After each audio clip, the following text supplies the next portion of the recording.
Start. It's only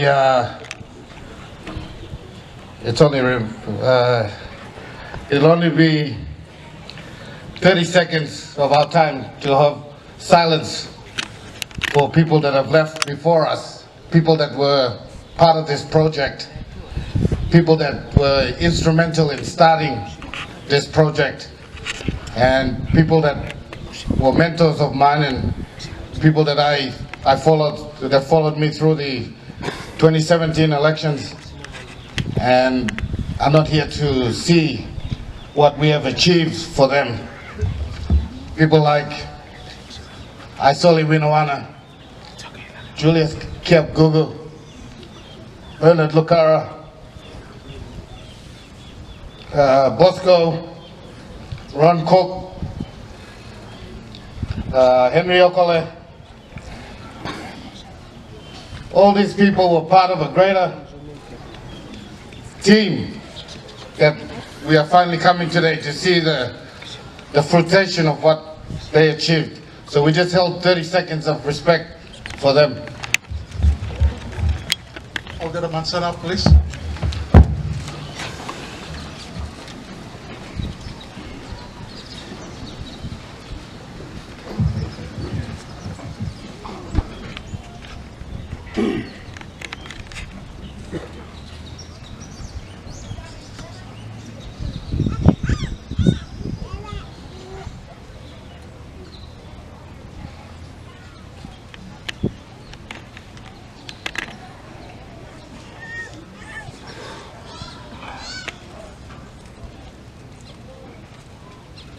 Thank you.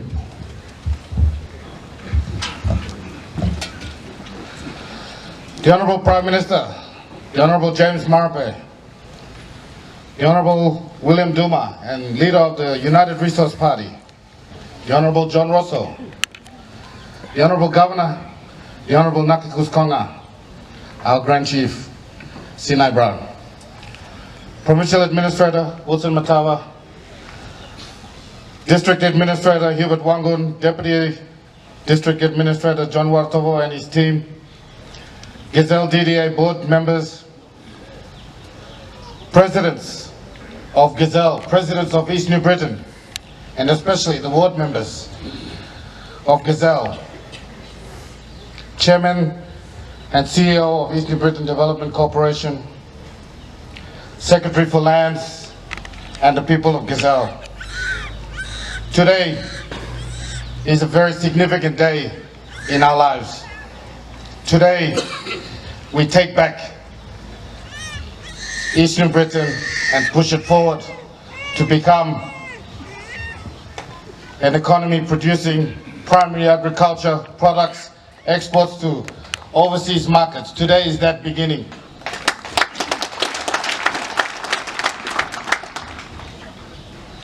The board,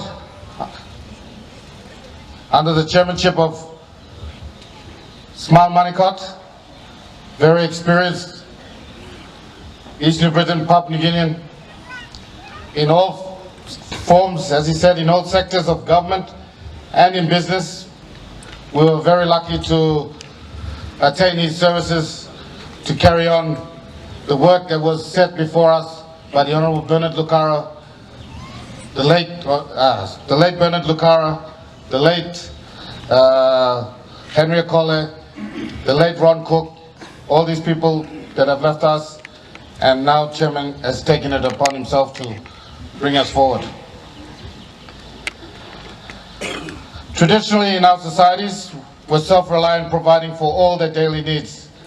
The last 50 years has seen growth on our agriculture as we open up the global community and seizing the opportunities that demands an efficient way of production with modernization. With the aid of technological advancement to enter the industrial revolution. Once upon a time, the annual copper production in Eastern Britain was averaging 60,000 tons, leading to 36,000 tons of coconut oil valued at around 300 million kina. Another 20,000 tons of copra meal exported, earning about another 20 to 30 million kina. This has been lost due to the closure of the coconut product oil mill at Toboy and the return again to the export of raw copra. Cocoa export volume for East New Britain was averaging 22,000 tons, annually generating close to 300 million kina, with the potential of downstream processing being missed. However, since 2006, the impact of the cocoa port Bora was devastating, reducing our cocoa production by over 80%, from 22,000 tons to about 4,000 tons. Very slowly, the production is coming back, particularly with the rollout of the new cocoa hybrid clones, which are tolerant to the cocoa pod Bora. A small volume of coffee of less than 100 tons in 2021 and spice products was also exported in 2021. But there is greater potential in the increase of production volumes with the right support. Fish transshipments out of Rabaul sees 60,000 tons of tuna and other major species and marine products destined for overseas markets, totaling around 600 million kina, with potential for value adding, hence many jobs missed. Recently, Balsa has taken the stage by storm, with exports of reaching about 3 million cubic meters at 300 kina per cubic meter, generating close to 500 million kina, and together with other round log exports earning close to 900 million kina. Missed opportunities in value and downstream products. Already the province generates close to, or if not well over 2 billion of agriculture and other natural resource products into the national economy. In raw materials alone, converting these raw materials into value-added and downstream products through the free trade concept will enable high export earnings, many job opportunities coming back into the economy. Also continues to take center stage, which is great, but we need to ensure the complete value chain is properly developed to ensure a proper balsa industry is developed with maximum benefits reaching our people. The way things are at the moment, these opportunities may be short-lived, and farmers need to be educated to make the right decisions, with an emphasis of maintaining a diversified cropping system with long-term crops like cocoa to buffer any fall in prices in the world market. Lack of sustainability is not investing back into the primary industry that can be destructive for the agriculture industry, and that is on the decline, as it is evident in the major crops of cocoa and coconut. The farmer owns and decides how best he wants to use his land to maximize return, but he or she must be educated on transforming their livelihoods from business perspective and the export-driven agri-economy that must be understood well. Cocoa in our province is like an ATM, as a weekly income crop, and coconut as a monthly crop, together with coffee, balsa, and other one-time harvest products. Land availability will be critical for the agro-industrial parks, where everyone in the district will need to work together. Proper landowner agreements, where they can own or part-own the industries in partnership with investors, must be promoted. It's all about putting our land into the best economic and social use, which is part of our government's Take Back PNG policy. The economy has remained stagnant for over 20 years and needs a new way of thinking to stimulate it for the future, for the province, the region, and the country. This must happen now rather than later, with a decision on how to kickstart the economy, given many favorable factors to enable the developments of the free trade zones. The climate is right, with the vibrant array of technical skills in nearly all communities of East New Britain, of mechanics, welders, fitters, carpenters, and many more, who are not fully engaged formally and who are from time to time hired out for short-term engagements in the province as well as outside the province, particularly in the mining operations. The thinking and the project concepts are not new. In fact, it has been on the drawing board for some time, going as far back as when East New Britain was given the opportunity to hold the Deputy Prime Minister position. At this point, let me acknowledge some of our great minds, the late Dr. Henry Akole, Ronald Cook, Bernard Lucara, who are sadly not with us today. It is because of their efforts we are here today. Our current chairman, Mr. Manikot, and Alan Tobalbal Oliver, the Senior Agriculture Specialist of the World Bank, Mr. Nick Leo of the Khaket Council, Mr. Isaac Minikos from East New Britain Development Corporation, Mr. Michael Bhatia, CEO of the East New Britain Development Corporation, Professor Isaac Puer, the Vice Chancellor of PNG University Natural Resources and Environment, and our visionary leader, Grand Chief Sinai Brown.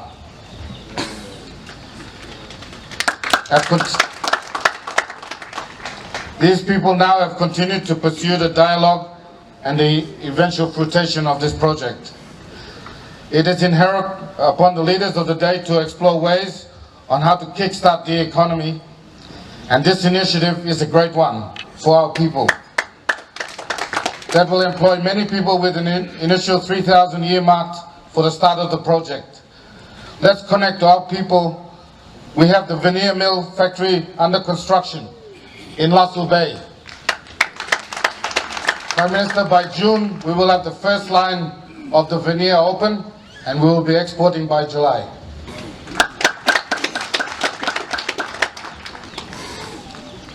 We have the chocolate factory at Oiska, the oil palm processing mill at Vunaplating, the poultry and the feed projects already under the Gazzele Business Corporation.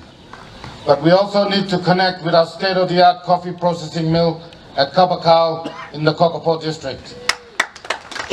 We need to connect with the oil palm processing facilities in Masarau and down in the Pomio district. We must in the colder climates in inland mining and Lasso mining. With the favorable climatic factors available, with policy and strategy, vision of the province in place, the time is right to venture into a much high-level strategic intervention to kickstart our economy.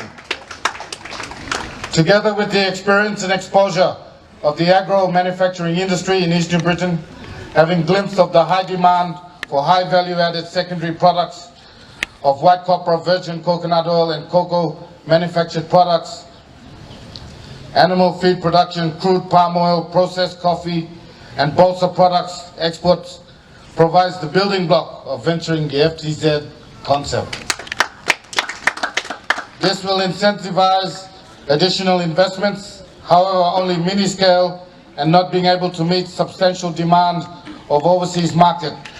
Our secondary products provide opportunity to venture into bigger scales of value adding into agriculture, products of cocoa, coconut, coffee, balsa, and fish and marine products and spices. With the favorable set of 7 strategic objectives echoed in the many occasions, the province with its autonomy status is set to venture into realizing its dream. These set of guiding pillars detail the East New Britain Provincial Fiscal Framework of 2021 and 2022 are: number 1, making optimal use of available resources. Number 2, promoting economic development through secondary processing. Number 3, encouraging community participation and promoting family life. Number 4, making rural life more attractive. Number 5, lessening the disparities. Number 6, improving the effectiveness of the local level government. And number 7, minimizing the law and order problems that we face. These pillars have been echoing the need for a redirection of our development agenda at the local level government and at the ward level to deliver these services. My dear Prime Minister, the Gazzele district has taken upon itself to shoulder the task of revitalizing the economy of East New Britain. These dreams have been in place for over 10 years, now marking the kerevat and the Gazzele district as the industrial hub of the province. With this in mind, the DDA board and myself has taken it upon itself to materialize the dream of the province with the theme, repurposing the East New Britain economy through free trade zones. I am pleased to inform you as Chairman of the Gazzele District Development Authority that on May 2nd, 2022, my board members were formally informed of the National Executive Council decision number 343-2021 made on November 19th, 2022, and the State Solicitor's legal clearance received on February 17th, 2022 to commence the implementation phase. In preparation and readiness, my board endorsed the Project Steering Committee and appointment of its chairman and directors to commence implementation. Prime Minister, your support has been invaluable to the people of East New Britain. For sponsoring the bill into Parliament and going onto the notice paper, we, the people of East New Britain, thank you from the bottom of our hearts.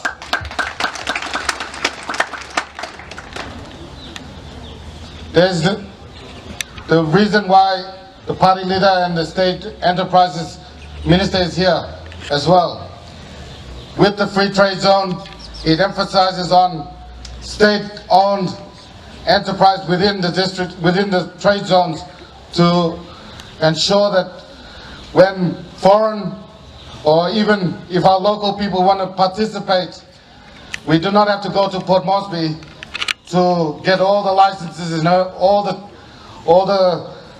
permits and everything. We can do it straight from here, and then they can start work straight away. I thank the Lands Minister for coming. Integral part of our project is about land. The land is the bloodline of our people. We have to do things by the law, as the law says. So with the Lands Minister and his secretary here, we are now talking in ways that we can help our people and make it easier so that they don't have to travel to Port Moresby, but they can come to the district and we can do workshops and ensure that their progress into ensuring that every land in our province is titled.